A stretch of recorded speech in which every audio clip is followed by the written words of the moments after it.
Also very interesting that when an animal gets an intramuscular shot of prostaglandin, Это очень интересно, когда животное получает укол простагландина, it is absorbed by the blood, он выявляется в крови, distributed to the body, распространяется по телу, and a little bit of it is absorbed into the corpus luteum, if it's there. и немного из него выявляется в желтом, среди желтого тела. And the rest metabolized and thrown out of the body. И метаболизм выбрасывает его из тела. All within about 90 seconds. Примерно за 90 секунд.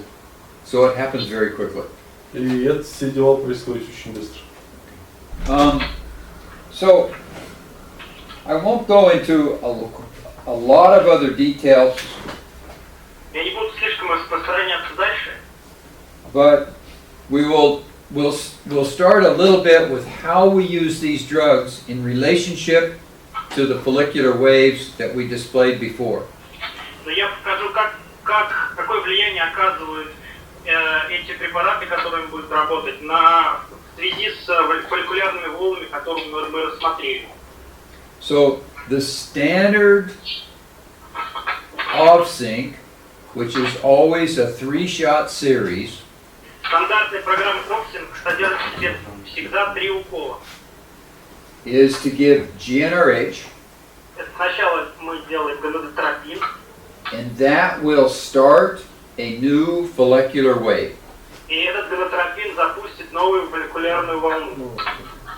1 week later, or 7 days, Через неделю, через 7 дней, we have a follicle from that new wave which is big enough to ovulate and be fertile. через 7 дней после запуска этой волны мы получим доминантный, довольно крупный фолликул, который сможет овулировать через несколько дней. So we give prostaglandin to kill the corpus luteum, Поэтому в этот день, 7-й день, мы делаем укол простагландина, чтобы убить желтое тело and stop progesterone production.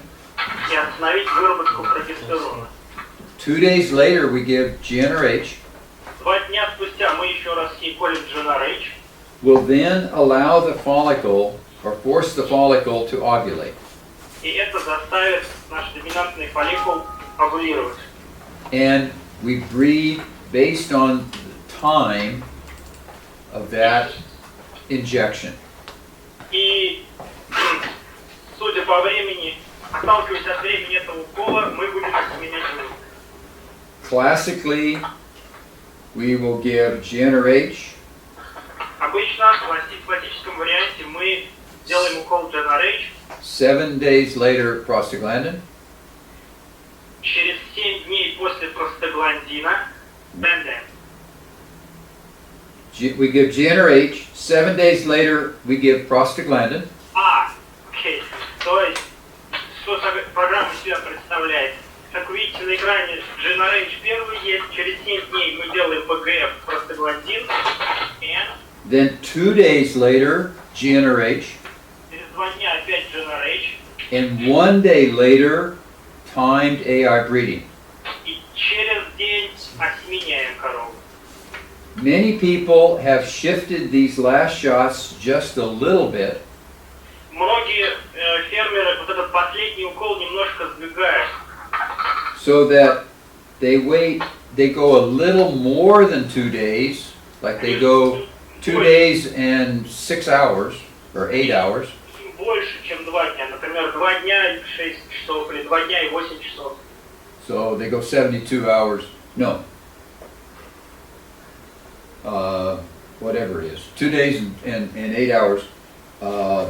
After the prostaglandin, they give GnRH, and then 16 hours later they inseminate. То есть, через 2 дня и 8 часов после простагландина мы даем GnRH, GnRH 2 у вас написано здесь, а уже через 16 часов после GnRH 2 мы осеменяем животное. So this part of the overall off-sync program is also called off-sync. It can have two meanings. An off-sync program can mean everything, including all of the shots you give, or it can be a reference to the 3 shots, which are almost always given in exactly this sequence. То есть программа Opsync и подразумевает в себе вот эти 3 укола. And they're given in anticipation of doing what we call timed AI breeding.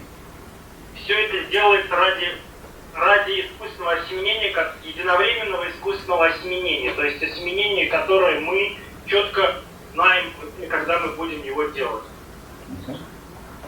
Now, if we look into sort of the classical full off-sync with pre-sync and all of the shots that are given, Если мы посмотрим на классическую схему программы Opsync, здесь видите 2 укола луталайза, 2 укола простагландина, это называется прессинг, то есть подготовка к программе SIM. we will start the animal. On day 0, we will give a shot of prostaglandin. Первый день, то есть день 0, мы корове дадим простагландин. Луталайз это бренд, который... Lutalize is the brand, Простагландин. and that was the first company to make prostaglandin to be used in the dairy industry. Луталайз это самый первый бренд, который смог синтезировать простагландин. Это бренд этой компании. 14 days later, they give a second shot of prostaglandin. Через 14 дней, через 2 недели второй укол простагландина делается. And then we start the classic off-sync portion of it. А затем мы начинаем вот эту 3-укольную программу. 14 days later, we get GnRH.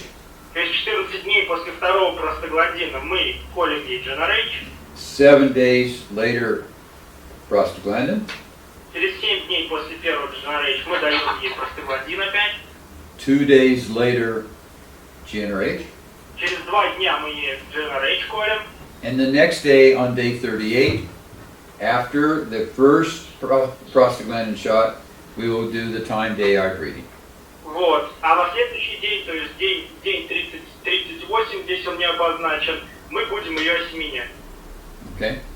So this part here is sort of the classic starting of an off-sync, that's a classic off-sync program to the first breeding. Это классическая схема для первого осеменения коровы, которая еще ни разу не была осеменена. Now, if the animal does not get pregnant, Если животное прохолостилось, не стало стельным после этого осеменения, and they're doing heat detection, и на ферме, например, занимается визуальным наблюдением охоты, and this animal shows the heat in 21 days, и на 21 день животное покажет охоту, they will inseminate her again based on the heat observation. они осеменят ее по визуальным признакам. If they don't inseminate her again, Если они ее не осеменят, usually within another 21 days, they will have preg checked her. в течение 21 дня они ее проверят. So, Она будет числиться осемененной, они ее проверят, потому что она будет числиться осемененной. and what happens at that time is a little bit variable. И вот что случится в этот период, в период период 21 дня, So let's потому что они не осеменили. Что будет происходить в течение этого 21 дня? and what we like to see, or what we sometimes see, is the preg check being done at about 38 days since last heat. Поэтому мы хотим в основном, чтобы проверки на стельность производились на 38-й день после осеменения. If that happens, Если так и есть, then what they will do is the week before the preg check, и если такая схема введена, то за неделю до этой проверки they will give every cow a shot of GnRH. всем осемененным коровам будет сделан укол гонадотропина, первый укол Опсинка. what will that GNRH do? И что же сделает этот GNRH? Work on it. That's a question. Это вопрос. Что делает этот простагландин? О, этот GNRH, какой у него будет You эффект? remember what GNRH does? Кость запустит новую волну. It will start a new molecular wave, Дима said. Right. It starts a new follicular wave. Perfect. Правильно. Yeah. So you're understanding. Okay? Теперь вы поняли. So then, if this cow, the following week after that, И oh, what does через- GNRH do to the fetus if this cow is pregnant? А что сделает GNRH с эмбрионом, зародышем, если она стельная была? Ничего. Nothing. Nothing. Nothing. Nothing. It does nothing. Right. Okay. So 1 week later, if this cow is called pregnant, what shots are they going to give her? Мгм. Если через неделю, вот на схеме это описано, в день 38, она окажется холостой, неважно, если она стельная, ничего с ней делать не надо. Yeah. So if she's pregnant, she gets nothing. Если она If стельная, she ничего не колоть. if she's not pregnant, if she's open, then you give her a shot of prostaglandins. Если она холостая, тогда вот Okay. делайте ей укол простагландина. And then 2 days later, she'll get GnRH, И 2 дня спустя она еще один GNRH получит, and then she'll have timed AI breeding. и затем ее единовременно осеменят. And notice that timed AI breeding is pretty close to 42 days since the first breeding. И заметьте, что вот это осеменение временное, к которому мы подходим, случится очень близко к тем 42 дням, о которых That was at timed AI, the first timed AI breeding. когда она осеменилась первый раз. Okay? So it's kind of important to try to have those first 2 breedings. Очень важно, чтобы 2 первых осеменения, Let me say, it's kind of important to have the timed AI breedings as close to 42 days apart as is possible. the first 2 breedings. In other words, if you're doing timed AI breeding, you want to have those breedings at pretty close to a 42-day interval, if it's at all possible. If breed timed only. Right, because the others are based on heat detection, so you cannot base it on that. Очень важно, очень важно при искусственном осеменении по времени, по схеме, о том, что мы сейчас говорим, разница между осеменениями была приблизительно близка к 42 дням. You're bringing into account a second thing, and that is absolutely no heat detection, Если мы не занимаемся визуальным выявлением and only do timed AI breeding. и только по времени осеменяем животных по схеме, Okay, and the heat detection rate is close to 50% under that condition. It's not exactly 50%. это близко, то есть наш процент выявления тогда будет к 50, но не обязательно 50. And the difference depends upon the conception rate. И разница будет определяться нашим изменение прогресса. в проценте выявления будет определяться, каким будет наш процент плодотворного. Okay. So,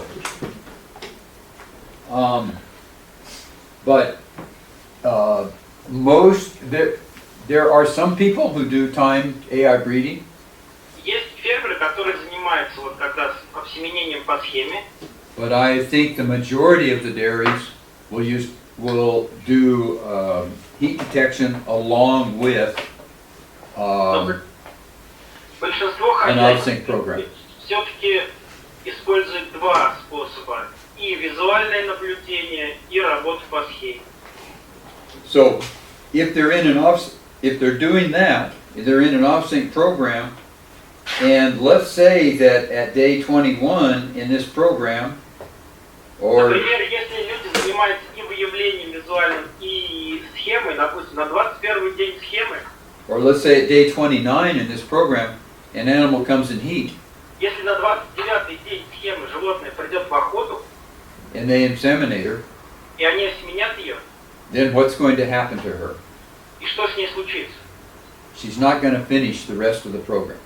Она остальные уколы не получит, то есть остаток программы она не пройдет. And in fact, on many dairies after the second prostaglandin shot, many cows are inseminated just based on that. И вообще-то на многих фермах очень большое количество животных осеменяется по охоте после первых 2 простагландинов, которые вы видите на этой схеме. And what's happened with the 2 prostaglandin shots ahead of that? А что потом случается после after the 2 prostaglandin shots, After the 2 prostaglandin shots, you tend to have the animals somewhat synchronized because you've started a second cycle, and you have very, very few animals that are in that interim part where there is no ovulatory follicle.